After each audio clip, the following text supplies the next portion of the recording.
Yeah, we are live. We are live. Okay, we are back for the 12th and final episode of the Health Travelers Worldwide Nat Health Knowledge Sharing Series. I am Dr. Gayatri Ghadiok, your host and moderator for today. A little bit about myself. I did my MBBS from Christian Medical College, Ludhiana, and my MD from Maulana Azad Medical College. I worked in histopathology and hematology for more than 3 decades, but then switched to hospital management as part of the founding team and medical director for Fortis La Farm, Delhi, the first comprehensive facility for women's healthcare in the country. I then joined the World Health Organization, where my focus was on public health, program development, and quality assurance in the Asia Pacific region. A few years ago, as a WHO consultant, I joined hands with the Ministry of Health in Kerala to establish systems for quality blood transfusion services. And in addition to healthcare, I'm also the chairperson of a non-profit NGO called Gayatri Ghadiok Foundation that works in the field of education, providing for underprivileged students. Given my work in areas of interest, I am particularly pleased to be collaborating with Health Travelers Worldwide and experienced healthcare professionals to discuss relevant issues we are faced with at this time. Health Travelers Worldwide is an NABH-accredited health advisory firm that helps critically ill patients seeking quality healthcare services. It works independently to provide prospective patients with personalized advice and support through its dedicated medical advisors.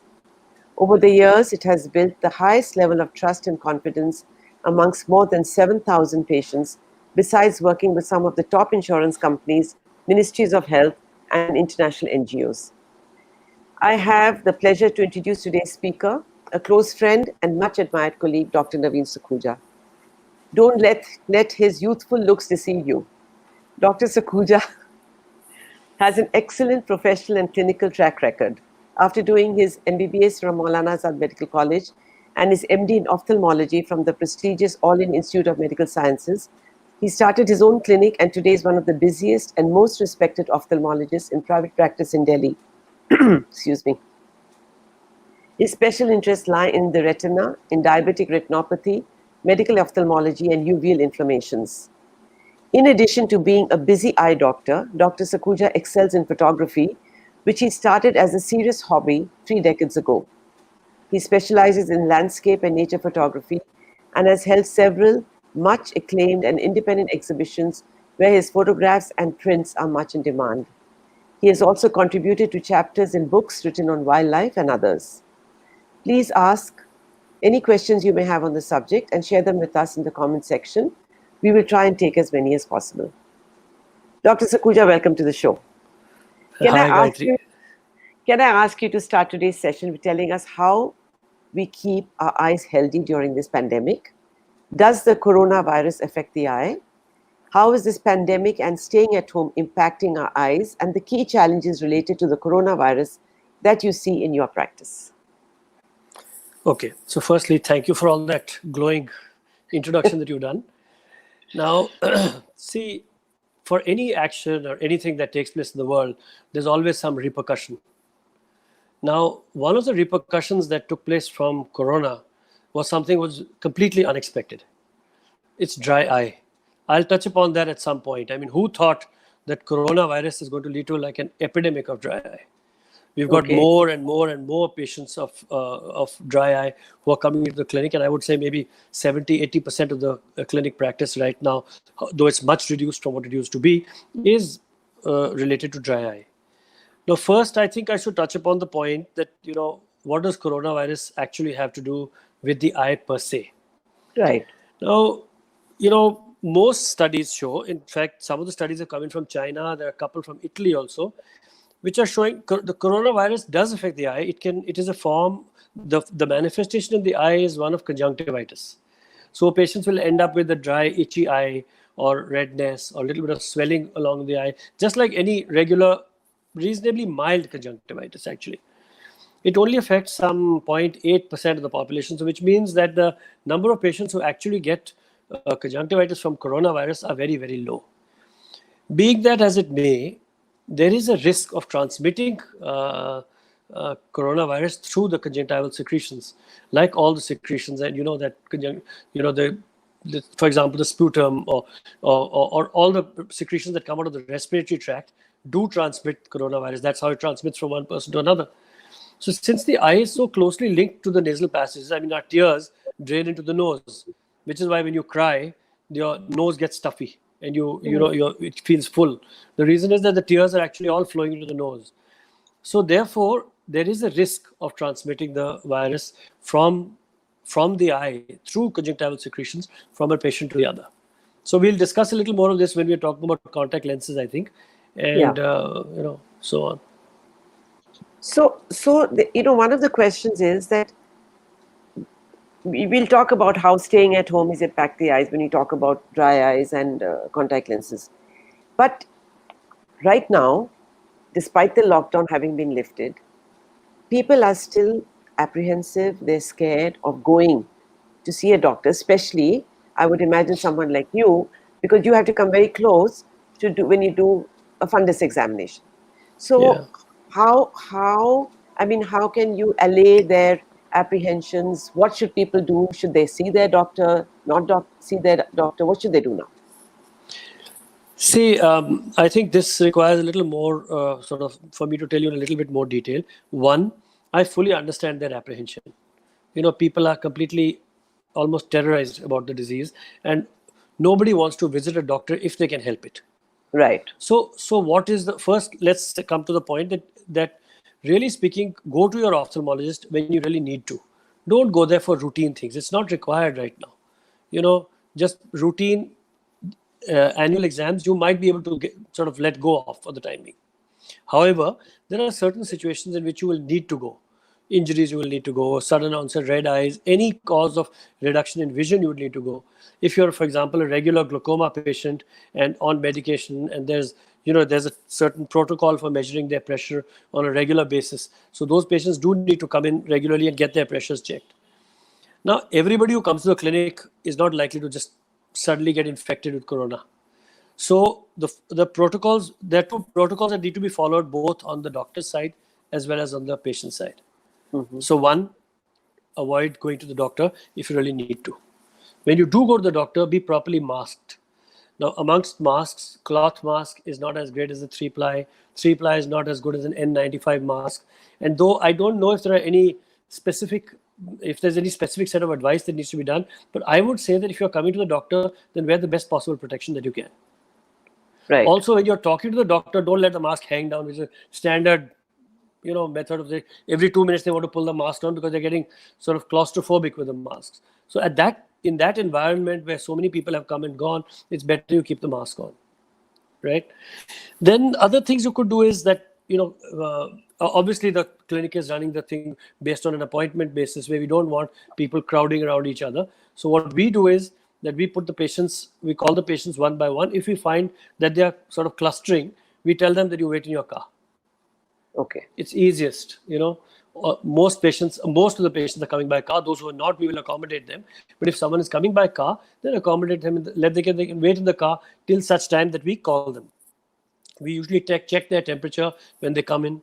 We also ask them prior to coming whether they have any history of fever or if there's anybody who has sort of an ailment suggestive of coronavirus within the family. So one other thing is that when we are examining the patient, because the slit lamp, we are pretty close to them. Ideally speaking, the patient should not talk during that time, and neither should I. Should just examine him and be done with it. Patient contact should be kept to a minimum. Shouldn't spend much time wasting, on idle conversation because that is that much more time for contact. And Right. from the patient's point of view, of course, wear your gloves, mask, and be careful about it. So there are a lot of physicians who are also, resorting to online consultations. Yes. So are you doing something like that? Is it possible in ophthalmology? Of course, yeah. There's a fair amount of, I would say the last 3 months, I had never done online consultations prior to Corona. Corona has taught us lots of things now. So now, thanks to Corona, there's more and more online consultations. So every day, there would be a few patients who will call up and say that, can we sort of consult you over the phone? Now, how that is done is, it's done by a video call. Obviously, it is not nowhere near as close to a regular consultation as possible. And there are some downsides to it because I may miss something. I don't have a machine to see them on. But in many patients, based on clinical experience, you're able to sort of look at them and tell them, okay, this is what you have. treat it like this. And if you are not better in a day or two, then schedule or whatever in a particular time frame, then schedule an online, schedule an in-person consultation so that you can come across and see me. But we're doing So it through like I mean, if you want, I'll show you what it looks like. I use a thing, something like this, which looks a bit like this. It's like a little tripod, which is easy for me to mount the phone. So therefore, you can see me clearly when you're doing the consultation, and the patient should ideally also speaking have some kind of system where I'm able to see them. We usually ask them to keep a torch or something handy so that I may ask them to, and then I usually demonstrate to them and say, like, for example, I would tell them that look up and pull your eye down like that so that I'm able to see the lower conjunctival fornix and so on. right. So it's not an ideal Not at all. No, remedy, not at all. but Not at but all. it's something that can be done and can be easily Sure, done. sure. Yeah. It, So it can handle a lot of workload because, right, see, everybody is not suffering from some grave blinding disease. right. Many of them just have something minor, and many of them are just panic struck. So they think that the minor thing is also, Corona has done that too, increased everybody's anxiety levels to some new high. Yes, that's true. So now there are a couple of questions that I want to ask you about contact lenses, because a lot of people wear contact lenses. Yeah, yeah, yeah. So for example, what if someone wearing contact lenses has symptoms or suspected COVID of corona and even test positive? Should they continue wearing their contact lenses? That's the first question. The second is that how do they manage their contact lenses? If they don't wear them, they wear glasses. But is there anything special? Any specific advice you could give people with contact lenses? Okay. So I'll sort of do this in three parts. First, I'm Right. going to tell you why do people wear contact lenses in the first place? That's the key to a lot of the answer. Main reason to wear contact lenses is cosmetic. 99% of the time. It's the reason to wear contact lenses because you don't want to be seen in glasses. There are certain medical conditions for which people require lenses, but the vast majority of us wear contact lenses to look a little better than what we look like otherwise, right? Okay. So when you have that in mind, then you know the answer to question number 3, which is that what should they do about their contact lenses these days? Be judicious. I mean, it's not the best thing in the world to be wearing contact lenses right now, because with contact lenses comes solution, comes the putting the lens on the finger, touching it into the eye. You're therefore instilling something into the eye directly. So therefore, here I would say, depends how good you want to look at that time. If it's really a desperate situation, then please wear the contact lenses, but be very careful. Wash your hands thoroughly. Take all the regular precautions that you're meant to, and a little more. And your second question was one about wearing contact lenses during Corona if they're COVID positive. That is a clear answer. No, not a good idea. Not a good Not a idea. good idea because you're already sort of got the virus which is secreting out from the conjunctiva. You may infect other people. You will be putting it on your hands. You may have a conjunctivitis, in which case you'll have another complication which is related to contact lenses. I mean, frankly, how good do you need to look at that time? But okay, what about the small percentage of people who need to wear contact lenses? Yeah. So then I would say no. So wear them. This is not an absolute no. I'm not talking about the patients who have corona. I'm talking about the patients who don't have corona right now. Right. So I would say wear them, but be little, hike up your precautions a little more. Wash your hands thoroughly. Be very careful with your solutions that they're not lying open all over the place where the solution bottle itself could get exposed to. Like you're careful with your packages that come from Amazon. You should also be careful about the bottles, right? You don't keep them parked with the open cap. I mean, little things Right. like that. Most contact lens patients know what to do. It's not that they don't. Right. So because you see, a contact lens wear also induces a patient. I mean, now we're talking about a fourth dimension to this thing, is that contact lens patients tend to touch their eyes again and again. They do. I mean, just by default. So, which is not something you want in a corona time.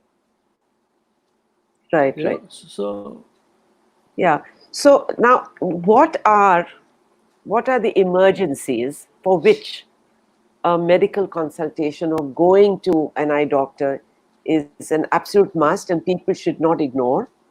So, you mentioned glaucoma, but what are what are the things like in the retina that could happen, or you mentioned eye injuries.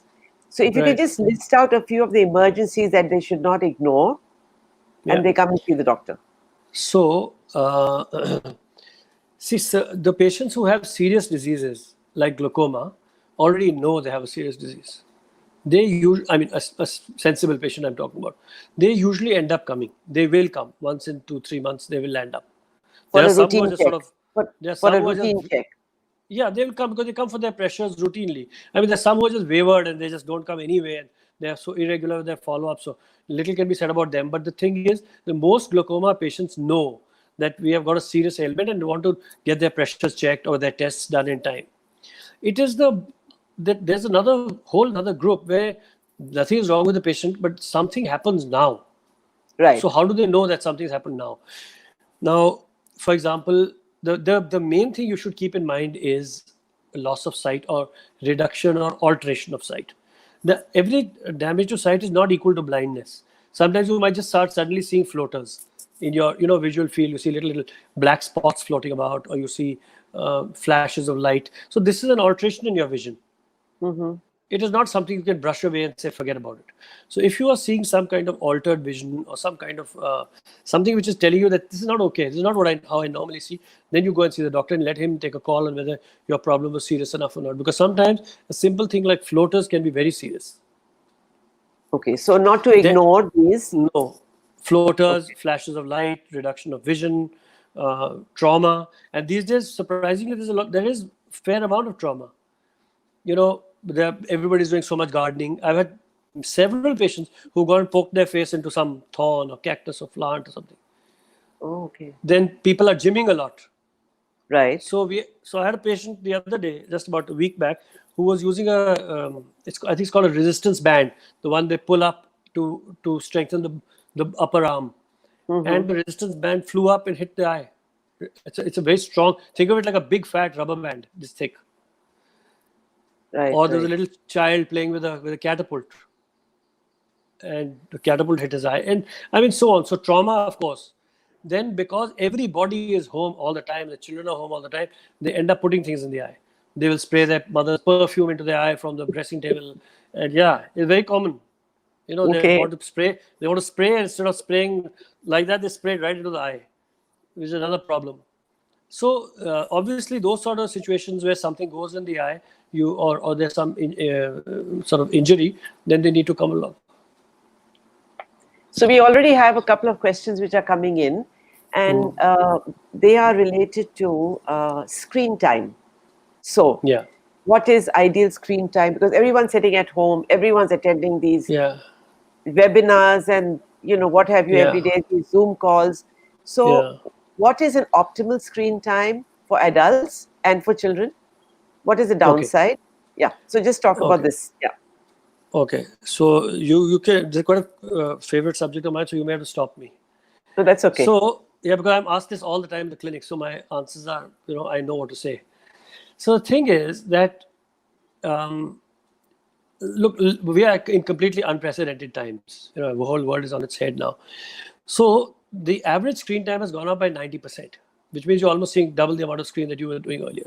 Young adults who are in the age group of about 20 to 30, not even 20 to 30, let's say 14 to 30, spend 87% of their day on screens, the majority of them with two screens at the same time, right? Okay. And now, what exactly happens with the screen viewing? That's the main thing you need to know. Most patients tend to think that there's something that comes out of the screen. Is there some rays that come out of the screen? That is not really the problem. There are some rays that come, which we can talk about later, but that is not really the problem. The problem is, and try and understand this, that the normal human being blinks between 12 and 14 times a minute. That's men. Women blink 14 to 18 times per minute, little more than men. Is So that a fact, or is that something that you just made up? no, that's not. It's a fact. It's called flutter. Hmm. Okay. So the upper lid hits the lower lid like this. You understand? Huh? The two lids hit each other on the margin. So each movement of the lid is actually sort of surfacing the eye with water, the tear film. Now, when the lids hit each other, there are small glands which are located here along the lid margin which secrete oil. That is critical to us to maintain our tear film. That is the most important part of our tear film. It prevents your tears from evaporating. So what happens now is, because computer viewing is a partial hypnotic state, you don't want to let go. Like, so as a result of that, the blinks become all partial. They're like this. They just Oh, okay. that much. Because they're like that, the oil doesn't come out. Because the oil doesn't come out, the tears evaporate. And because the tears evaporate, it becomes a chronic dry eye. So the patient is suffering from a chronic dry eye situation now. What are the because of symptoms of screen that? type. What are the symptoms of Symptoms dry eye? are foreign body feeling, irritability, grittiness, wanting to squeeze the eyes like that when they're watching television, always feeling like there's some foreign body in the eye, little bit of pinkness in the eye by the end of the day, exhausted, tired eyes by the end of the day. These are all features of dryness.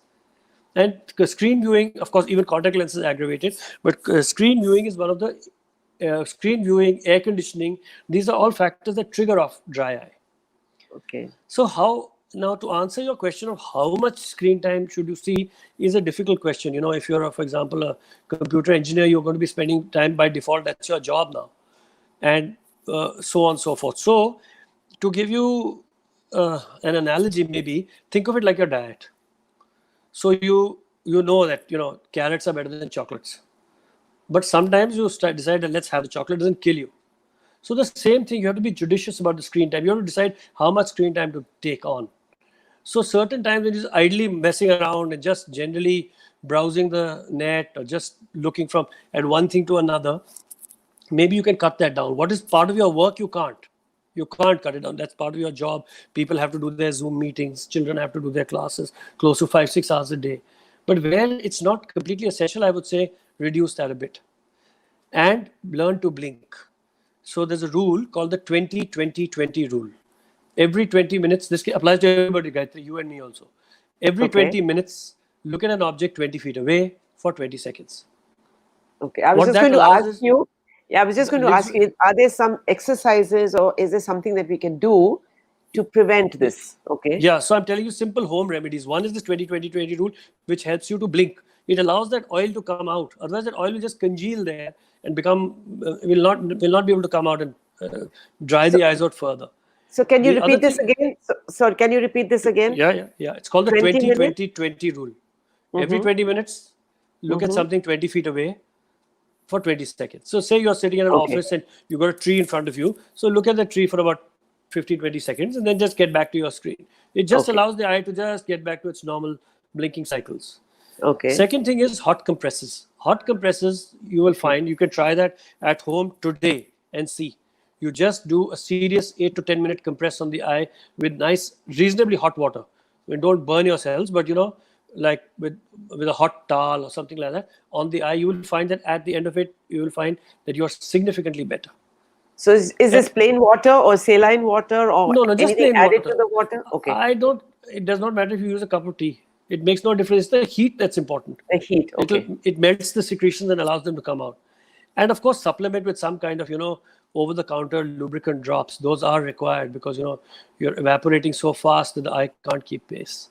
Mm-hmm. So that is the problem with dryness and how it's connected to those screens. Right. So there's another question related to that which says that is refresh tears good enough for eye dryness and the dosage, please? It's a very good drop. And there is no, it's a good drop. There is no necessarily any limitation to dosage. You can do it about 3-4 times a day. You can even do it just before you're going to start your screen work. But if you are requiring it much more, let's say you're putting it every 2 hours and you still find that you're uncomfortable, then I think it's time to go and see your doctor. Okay. Now, what about people who were told 6 months ago that they should come, they're developing a cataract and they may need to go in for cataract surgery. Should they wait? What should they do? What would you advise them?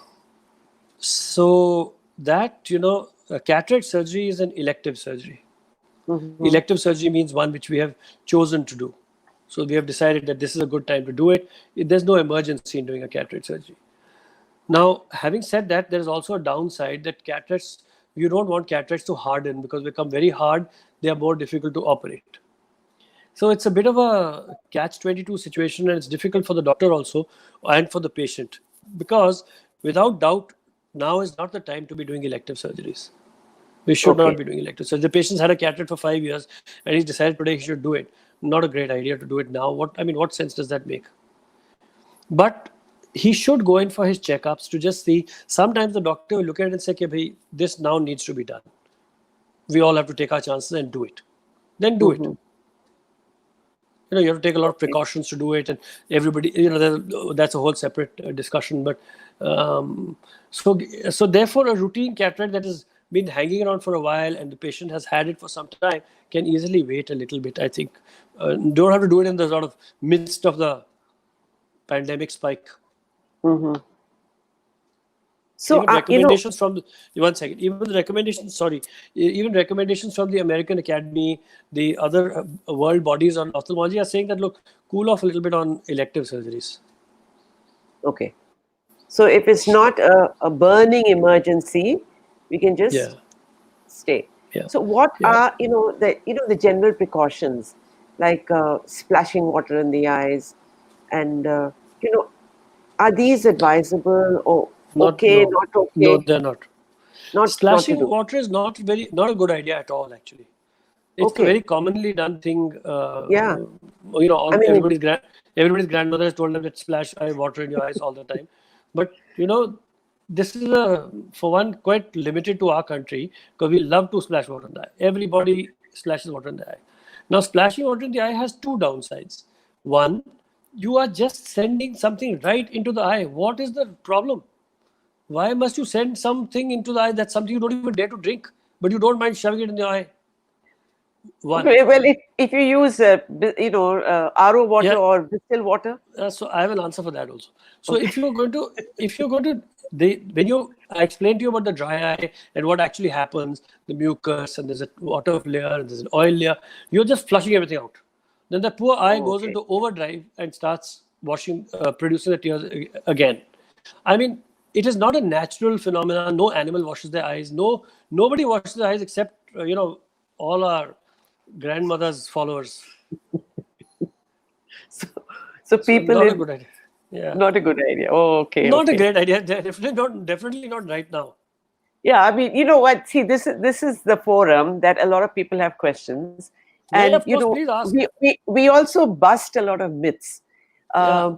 Things that have been. One of the causes of dry eye is excessive eye washing. Okay, so I'm now going to put a couple of questions together, which are directly related to children, to the pediatric age group. So, my child has allergic eye disease. What should I do at the present times? Has a watery eye because of a blocked tear duct. How can you manage that? And also about a chalazion, and it hasn't gone away. So what do parents do at home? Children are at home right now. They're studying. They're doing these huge online classes. So can they manage these at home? Yeah. See, children are at home. We all know that. Everybody's having epic battles with the children. So now let's go through these things one by one. One, you talked of a chalazion, for example. The chalazion is just a small swelling in the same glands that I talked about, the oil glands. One of the glands, the mouth gets blocked and the secretion backlogs and forms a benign small swelling.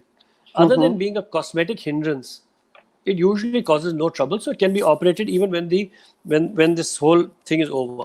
However, having said that, sometimes chalazions get infected and become very bad and swollen, and they tend to recur, and the patient comes back again and again with swelling in the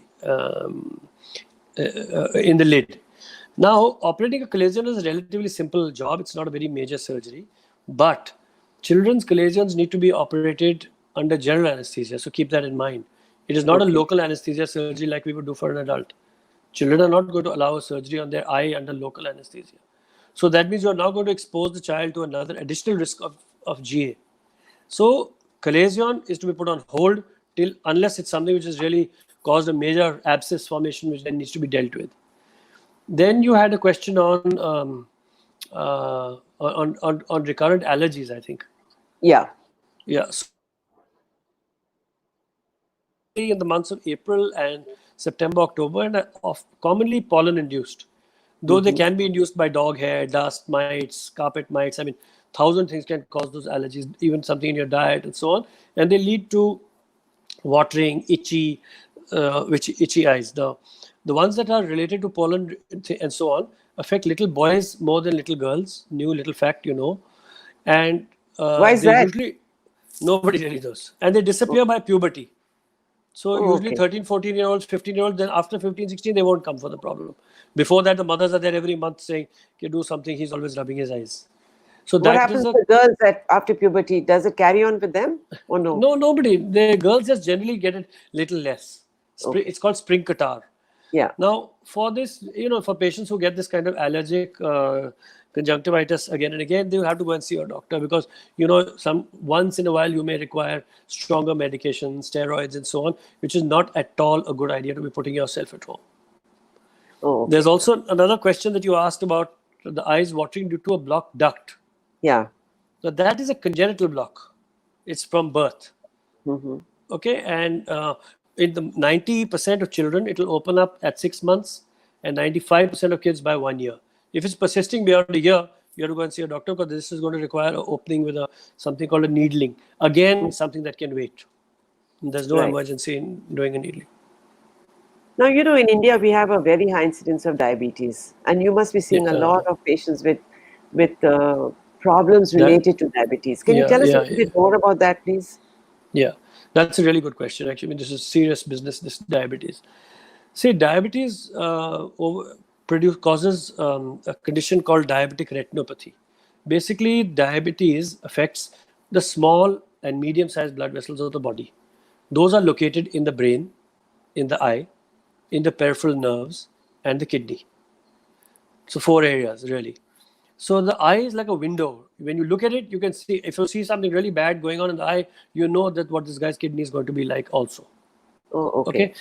Now, I mean, I can look at an eye and tell them, okay, you'll have a raised urea or creatinine, because we know that the kidney is going to go hand in hand with the eye. Now, the best way to control or prevent diabetic retinopathy is good control of blood sugar. Hmm. Diabetic retinopathy takes place after some years of diabetes. So normally, for the first 8 to 10 years, nothing happens. Your sugar can be 600 also. Nothing will happen to the eye at that time. But it's building up. So once 8, 9 years, 7 years pass, then the eye is going to start getting seriously affected, and it's quite relentless.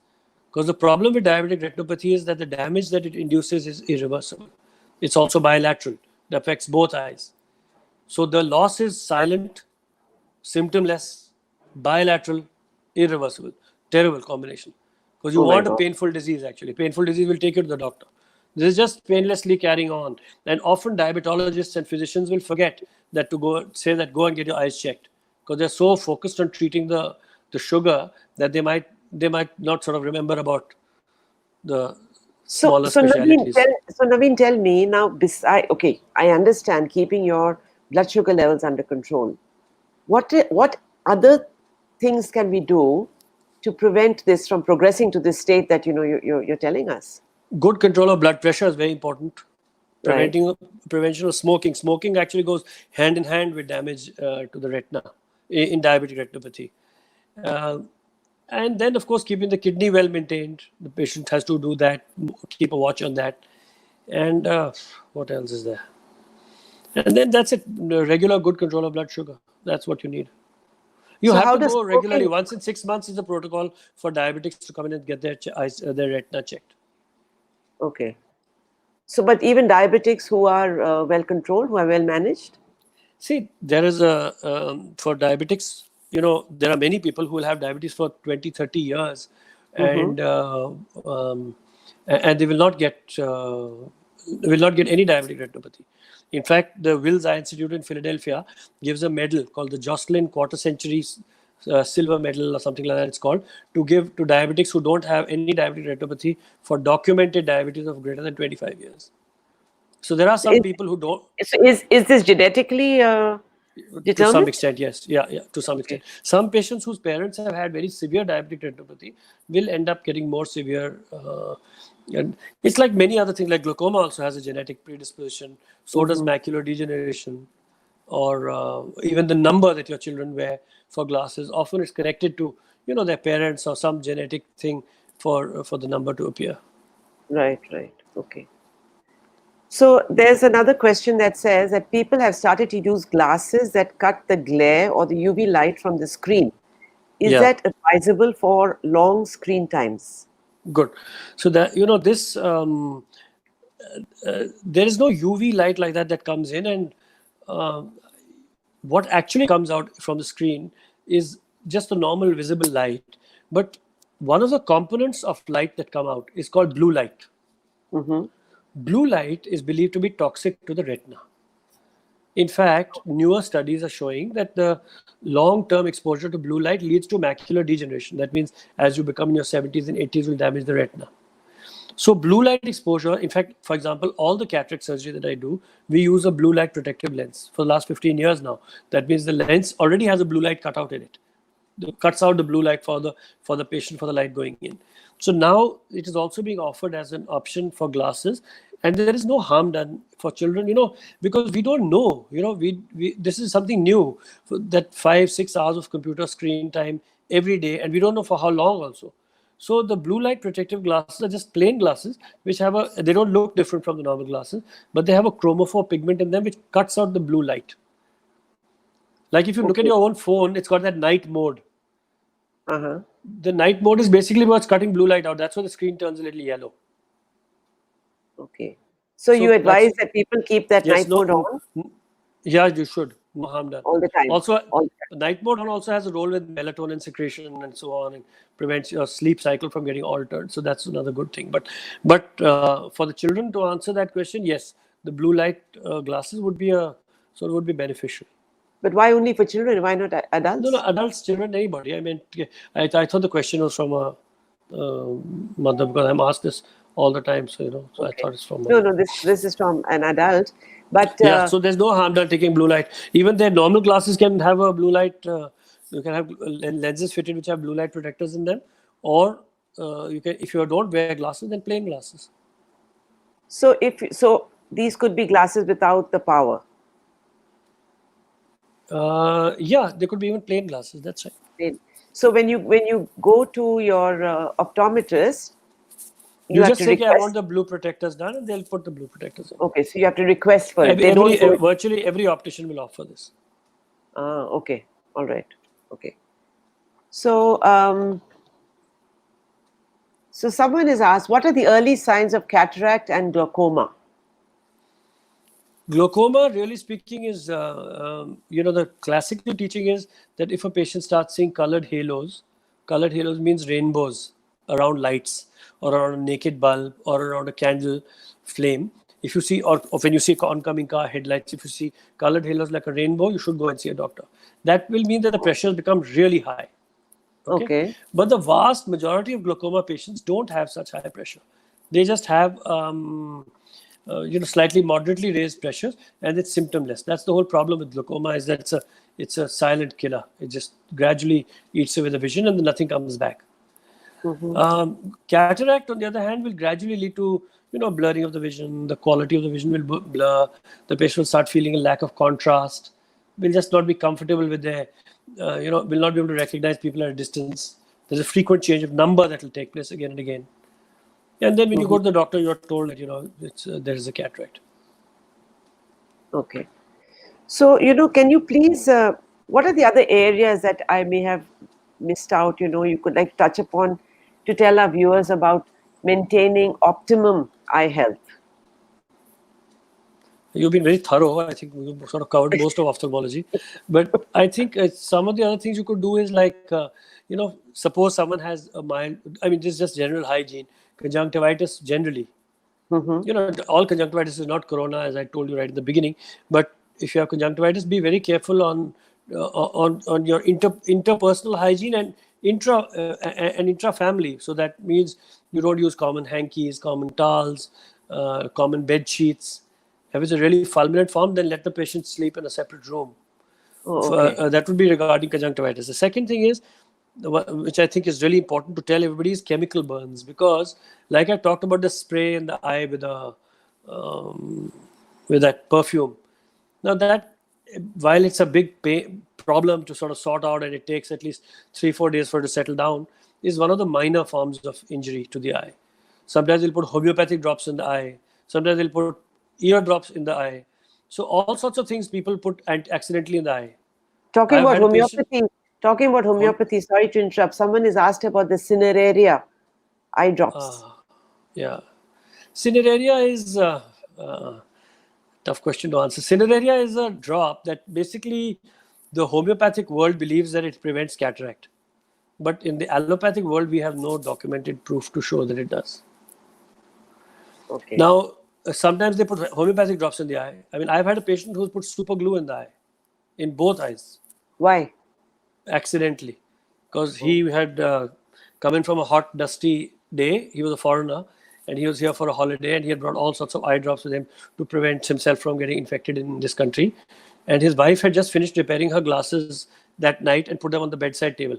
So in Oh the my dark, God. he didn't look at it. He stretched his hand out and popped one drop of Superglue in each eye. And most likely he was just terrified of his wife because he never told her. He just lay in agony all night. Till next morning he came, we had to surgically open him up.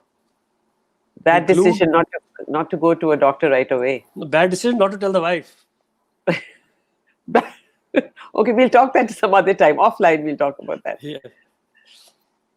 So I mean, how did you? Yeah, so I What was to, saying, I was talking about chemical burns. So little things that are lying in the house. Lysol, for example, is very bad for the eyes. Or something that you may use to clean the pots or the bathrooms. Or there are so many things that are lying around the house, and children tend to they're home the whole day. At least in the normal day, they're out of the place for 8 hours. So now they're Right. all over the place. So first and foremost, home. Actually, it is said that in ophthalmology there are only two real emergencies. One is chemical burn. The other is a complex retinal story which we won't go into. But the chemical burn immediately wash the eye thoroughly. Okay.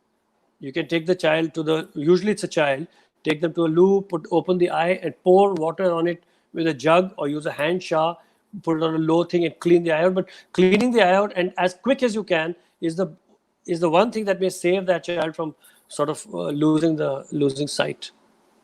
Right. So someone's asking about photosensitive eyes. When they go out in the sun, tears come out of the eyes.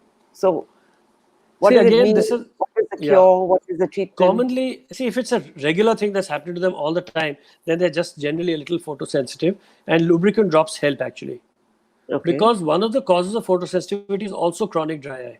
Because the cornea is so tired out with that exposure all the time that even a little bit of exposure to light makes it become uncomfortable.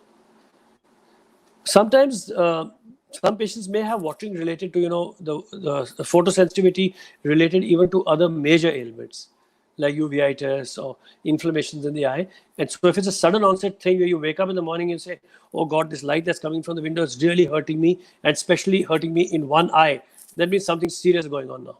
Then go and see a Oh. doctor. This will not work with online consultation, nothing. So that's called photophobia. That means fear of light. So suddenly feeling, and especially so if it's happening in one eye, because it's not just, there's something specific happening. It's something out of the normal. That's correct. Yeah.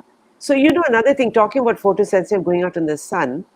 So when we go to get our dark glasses, Yeah, and we great. you buy them off the counter or you get them made. So you Yeah. have this. Can you tell us a little bit about the UVA, UVB? Yeah, What yeah, is yeah. recommended? What is Sure. not? What is So I have about 2 minutes to talk now on this. No, you So have this is more. going to Don't worry. take a little bit of explaining. Yeah. Please See, explain. Yeah. see, visible light has three components. Okay, think of it as three bands. The central band is visible light, what you see. On one end is UV light, the other end is infrared rays. Now, visible light is what you all see, which we all see, and note this down, please. That what visible light does is it enters your eye, goes and can go all the way till the retina. It causes the pupil to constrict. That's the pupillary response, right? And because the eye is a focusing system which works like a magnifying glass, the rays they come to a point focus on the central retina. The Okay. central retina is only 0.6 millimeters in dia. This 0.6 millimeters. sounds like a physics class, but okay. You can, Yeah, so 0.6 yeah. mm means one pencil dot. Right. Okay, that's the size of the central retina. That's where all your vision comes from, and that's where all the rays go and form a little pinpoint dot, which is why you see clearly. Mm-hmm. Now, what happens with ultraviolet rays and infrared rays? Infrared rays are basically heat rays. So, like you put your hand inside an oven, that is infrared. A hand feels warm because that is infrared rays, right? And ultraviolet rays are not visible rays. They are the ones that are reflected off, say, snow fields and so on. And the eye has an inbuilt layer to prevent ultraviolet rays from going through the cornea and the lens. Both the cornea and lens cut them out. Infrared rays, nothing cuts them out. Is all this much clear to you? Basic thing. Yeah, Now, but what what you about do is UV A and B? What is A and B? UV A and B are different components, and they get cut out to different levels in the thing. Okay. It's not that important for the thing. All right. But now you are talking about buying those glasses which you go on and bought in some hill station while walking in the mall. Mm-hmm. You know, those 100 rupee glasses with cheap sunglasses which you buy which look very fancy. Now what happens there is that the glass is black, so it cuts out visible light. So visible light is now gone. So the pupil behind it thinks ki raat ho gayi and dilates. Okay. Now the pupil has dilated and you have cut out visible light, but you have not been able to cut out infrared or So UV that for will that damage matter. your retina. So you are allowing more of them to go in. So it is better not to wear sunglasses than to wear cheap sunglasses. Key take-home message. This is also the reason why the solar eclipse causes a burn in your retina. It's not because some new rays appear from the sun. It's the same rays, except that the sun has worn sunglasses, visible gone. So infrared rays are coming in at full pace, and because the eye is a focusing system, they go and focus on the retina and burn a hole right through it. They're like what happens when you use a magnifying glass on leaves. Right. So Yeah. that is the story of sunglasses. So wear good quality sunglasses. All sunglasses have a rating, UV and infrared ratings. So Mm-hmm. for example, brands like Ray-Bans, they were originally developed for the US Air Force. So they cut out Mm-hmm. almost 99.9% of both, if I'm not mistaken, of both UV and infrared. Right.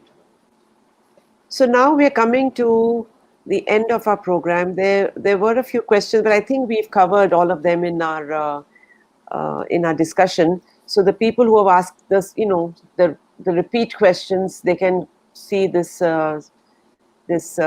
interview on YouTube and Facebook later. So I'm not going to repeat them. But for me, the three main takeaways was that, though it is safe to go and see your doctor, your eye doctor right now, but if you really have to go when there's an emergency that you cannot ignore. And those emergencies are, either a chemical burn or sudden loss of sight. That's And it. but then take all the necessary precautions like wearing a Yeah. mask and, minimizing your time with the doctor. Yeah. So for your doctor's And sake also. for your doctor's sake also, yes. And I think the second very important one you talked about was the when you buy sunglasses, don't buy the cheap ones off the rack, or just because the price is really attractive. So because you have to protect your eyes, and I think that was a very good take-home message. Okay, one last question. A comment on sharing eye makeup. Ah. Now this is, must be some TV personality who should ask this, because they are the ones who share all the eye makeup all the time. Oh, Or the okay. film stars. So whoever this film star is, you tell her or him that you have to carry your own bag, because sharing makeup is not such a great idea. Reason being that you're sharing, I mean, it's like taking a lick off someone else's plate. It's just not needed to do that. Because the other person may have some minor infections, may have there are several ailments that you can have in the eye, and you don't want to be sharing it. That's why a lot of these people who work in television channels and all that get so infections so commonly, because that the same lady is doing the makeup, or same person who's doing the makeup, is carrying that box all over and brushing them up and fixing everything and going to the next person. So ideally, keep your own thing, don't share it. Not such a good idea. Not a good idea. Okay. That's how poor Kajal got such a bad name. Kajal is nothing wrong with Kajal, but the Indian households used to use that one Kajal stick, and Everybody used to share the kajal. So that is how trachoma got spread in India all through. Oh, okay. I didn't Originally, know yeah. that. And trachoma is a blinding disease. It sort of affected the whole corneal, the whole lid tarsal plate. I mean, lots of problems used to take place with trachoma. Oh, I see. There's an interesting question. So before we sign off, can a camera flash of earlier years damage a newborn's eyes when the eyes were open?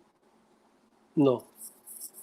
No. Okay. See, the camera flash comes on for approximately 1/200th of a second if you have a synced camera flash, okay?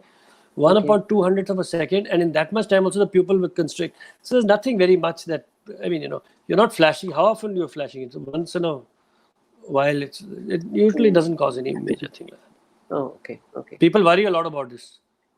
Oh, they do? About this, yeah, and they fight a lot about it also. Because With the- one person with the- takes the photo and then gets it in the neck for having taken the photo at all. Yeah, but today everyone's in the photography mood. Everyone wants to do all sorts of things with taking photos and putting them on social media. So, True. you want to celebrate a newborn's arrival into this world. So, Yeah. But now, the requirement for flash photography is much less. You'll really need to do flash photography only if you want to do serious studio portrait or something like that. You want to do routine photography with a good quality phone, which is what most people use. It does almost everything, even in low light. So it's not really needed, frankly. I'm glad I brought this photography angle into our talk today. Yeah. You know. Difficult to stop me if you start. Well, yeah, okay. Again, offline, but you owe me one, all right? So I'm Yeah, going I to know. conclude today's session by thanking Dr. Navin Sakhuja for taking time out from his very busy practice and joining us for today's episode, for addressing the questions that came in and in how to keep our eyes healthy during the pandemic and the challenges that we face. To get in touch with Dr. Navin Sakhuja, please contact the Health Travelers Worldwide team. Health Travelers services include medical assistance and rescue, medical travel, second opinions, teleconsultation, surgeries abroad, and medical training. We thank Nat Health, Healthcare Federation of India, for lending their support to the program. So should you have any more questions, please write to us. Please like, share, follow, subscribe to the Health Travelers Worldwide page on Facebook, Instagram, LinkedIn, and YouTube for updates and helpful medical information. We have completed 12 episodes of the knowledge sharing series, and it's been a rewarding journey for all of us. I thank Health Travelers Worldwide for initiating this platform, and to all of you for engaging with us with your questions and comments. Goodbye, and thank you. Thank you very much. Okay.